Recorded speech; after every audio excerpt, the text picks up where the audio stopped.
আমি বলবো যে ধর্ষণের আসামিদের পক্ষে যেসব আইনজীবীরা দাঁড়ায় তারা হয়েছে 1 নম্বর রাজাকার, আর তারা হয়েছে 1 নম্বর ধর্ষণের বা একজন দর্শক দর্শন করার জন্য যে সমস্ত ছত্রছায়াগুলো লাগে তারা হয়েছে তার মাধ্যম। কেননা এই বাংলাদেশে যদি কোনো ধর্ষণের আসামির পক্ষে যদি কোনো আইনজীবী যদি না দাঁড়াইতো, তাহলে আমাদের বাংলাদেশে প্রত্যেকটা ধর্ষণের প্রত্যেকটা সোরসোরটার বিচার হইতো।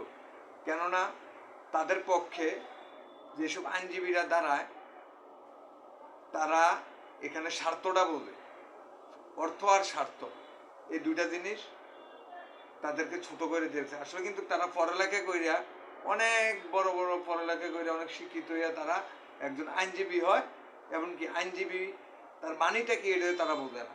তো আমি বলবো যে বাংলাদেশের ভিতরে যত আইনজীবী আছেন আপনাদের কাছে হাত জোর করে পড়ছি, ধর্ষণের আসামির পক্ষে আপনারা কেউ দাঁড়াবেন না।